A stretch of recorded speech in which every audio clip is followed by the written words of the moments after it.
पावसाळा आला की तिची आठवण बळावते. तशी ती 12ही महिने रोजच सतावत असते. पण पावसाळ्यात तिच्या आठवणीची काही औरच नशा असते. ती अगदी क्षणोक्षणी माझ्या आसपास भासत असते.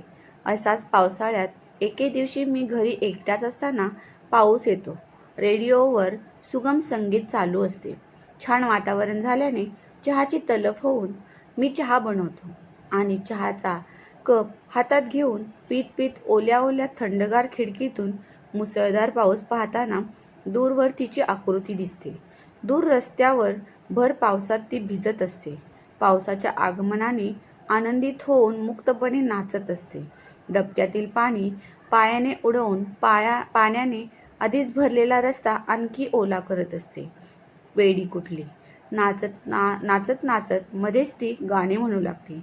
आकाशाकडे पाहत पावसाच्या सरी चेहऱ्यावर झेलते. चेहऱ्यावर सरींचा मारा होता डोळे मिटून घेते.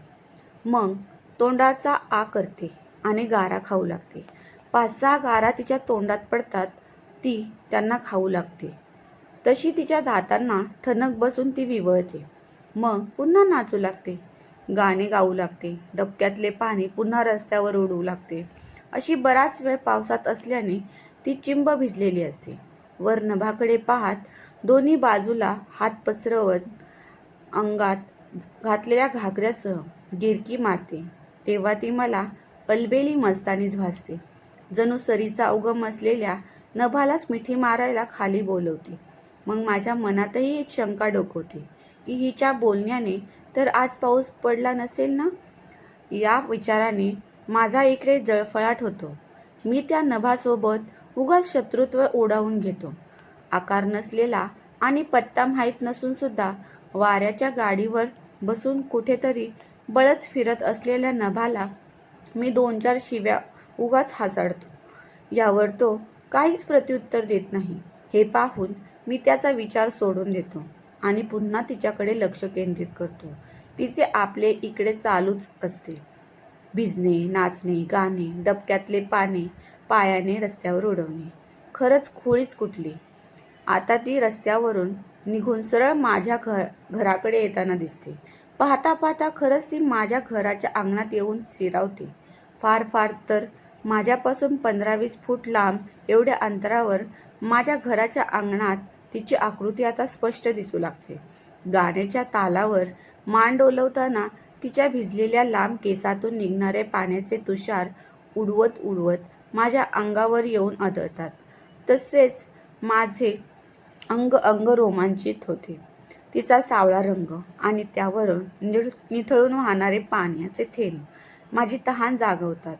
मोठा घेर असलेल्या निळ्या रंगाचा घागरा तिच्या प्रत्येक गिरकीसह माझ्या मनाचा पिसारा फुलवू लागतो. कानातले झुमके तिच्या प्रत्येक हालचालीमध्ये तिला न थकता साथ देत असतात. तिच्या पैंजणांचा छुमछुम आवाज माझ्या मनात मृदुंग वाजवत असतो. इट्स लाईक अ देखो जो तुझे यार दिल में बजी गिटार. तिच्या कमनीय ओल्या देहाकडे पाहून माझ्या मनात भावनांची गर्दी होऊ लागते. ती आता माझ्या नजरेच्या टप्प्यात आल्याने आणि आमच्या दोघांची नजरानजर झाल्याने लाजेने तिचा आवेग जरी थोडा शमलेला असला तरी पावसाची धुंद तिच्या देही अजूनही तशीच कायम असते. पावसाचीच धुंद हो, माझी नाही. पावसापुढे आमचं काय म्हणा. आता तिचा प्रत्येक ठेका माझ्यासाठी आहे की काय, अशा अविर्भावात मी तिच्याकडे एकटक पाहू लागतो. ती तिच्याच जगात पावसाचा भरभरून आनंद घेण्यात मग्न असते. चिंब भिजत असते. गिरकी घेत नाचत असते. नाचता नाचता लाजणाऱ्या नजरेने हळूच माझ्याकडे पाहत असते. पावसाच्या सरीसोबत तिची जमलेली गट्टी पाहून मी देखील तिच्यासोबत गट्टी करण्याचा विचार करू लागतो. तेवढ्यात रेडिओवर देखील पावसाचे रोमॅन्टिक गाणं वाजू लागते. बहुतेक ते गाणं तिच्या आवडीचे असावे, कारण ते ऐकून ती आनंदाने पुन्हा एक गिरकी मारते आणि लागलेल्या गाण्याच्या तालावर मनमुराद नाचू लागते. तोपर्यंत माझा चहा पिऊन झालेला असतो. मी कप बाजूच्या टेबलवर ठेवून रेडिओचा आवाज फुल वाढवतो. तशी ती माझ्याकडे पाहून हसते. तिला समजून जाते की मलाही तिचे नृत्य पाहायचे आहे. ती त्या गाण्यावर ताल धरून नृत्य करू लागते. अशी पावसात नाचत असलेली भूतलावरील नर्तिका मी आज पहिल्यांदाच पाहिलेली असते. जणू अप्सराच. तिच्या तालावर मी पण जाऊन ताल धरून नाचावे असे माझ्या मनात येऊन जाते. पण तसे काही करण्याची हिंमत माझ्यात नसते. मग मी आपला तसाच प्रेक्षक होऊन खिडकीच्या थंडगार गजांना कुरवाळत तिचे नृत्य पाहतो. तेवढ्यात अचानक डोईवर साचलेले काळे ढग ब्रह्मनाद करून लागतात. तेजस्वी विजा त्याची चकाकी दाखवू लागतो. चोहीकडे अंधार दाटू लागतो. नाचत असलेली ती नाजूक कळी पावसाचे अचानक झालेले रौद्र रूप पाहून जरा घाबरते. इकडे तिकडे पाहते. पावसात थरारून लागते. तिच्या चेहऱ्यावरचे खुशीचे हावभाव जागून त्या जागी भीतीचे सावट उमटतात. ओल्या थंडगार खिडकीतून पावसाला पाहत असलेल्या मी वातावरणाच्या अशा बदलाचे बेचैन होतो. मी बावरलेल्या नजरेने माझ्याकडे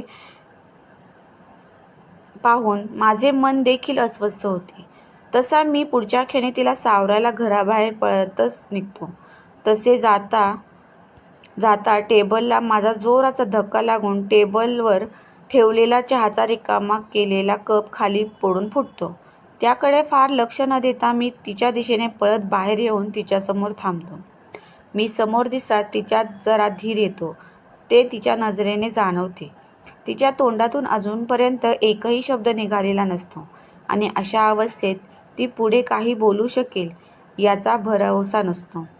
ती घाबरतच एक पाऊल पुढे टाकत माझ्याजवळ येते. इकडे पावसाचा जोर वाढलेला असतो. हलक्या थेंबांचे रूपांतर टपोऱ्या थेंबांमध्ये होऊन त्याचा आमच्या दोघांच्या शरीरावर जोरात मारा बसू लागतो. तिचा देह आता पावसाच्या माऱ्याने लालसर पडू लागतो.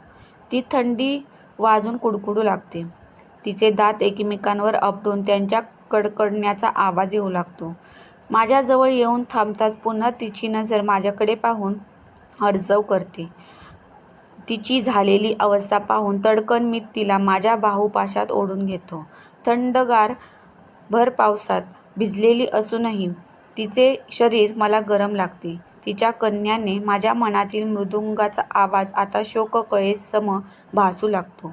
मी देखील झाल्या प्रकाराचे गच्च डोळे मिटून घेतो. तिला मिठीत तसाच घट्ट आवळून धीर देऊ लागतो. मगाशी तिच्याविषयी माझ्या मनात उत्पन्न झालेल्या प्रेमभावनांनी आता काळजीचा सूर पकडलेला असतो. एक जोरदार आवाज होऊन कानठळ्या बसतात. दूर कुठेतरी वीज कोसळलेली असते. माझ्या मिठीत असलेली ती अचानक गायब होते. कुठेच दिशेने जाते. मी अंगणात आजूबाजूला पाहू लागतो.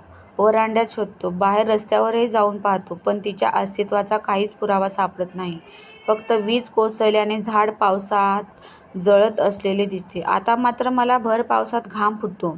मेटाकुटीला आलेला माझा जीव घेऊन मी घरात तिला शोधायला जातो. इकडे तिकडे ती काही दिसत नाही. तेवढ्यात लाईट जाते. रेडिओवर लागलेले गाणे लाईट गेल्यामुळे एकदम बंद पडते. त्यामुळे झटक्यात भयान शांतता पसरते. घरात सगळीकडे अंधार पसरलेला असल्याने तिला कुठे आणि कसे शोधावे असे विचार मनात कोलाहल माजवू लागतात. तितक्यात माझी नजर समोर असलेल्या देवघराकडे जाते. त्या खोलीतून मात्र थोडा अंधुक प्रकाश बाहेर डोकावत असतो. जणू मला तो जवळ बोलवत असतो. चाहूल लागल्यासारखा मी प्रकाशाच्या दिशेने देवघराकडे चालू लागतो. तोच पायात मगाशी तुटलेल्या कपाचा तुकडा घुसतो. तसाच विवळत मी त्या खोलीत प्रवेश करतो. तिथे मगाशी पावसात नाचत असलेली ती समोर दिसते. देव्हाऱ्यात लावलेल्या समईचा प्रकाश तिच्या चंदनाचा हार घातलेल्या फोटोवर पडलेला असतो. मित्रांनो, तुम्हाला ही कथा आवडली असेल तर चॅनलला लाईक आणि सबस्क्राईब नक्की करा. धन्यवाद.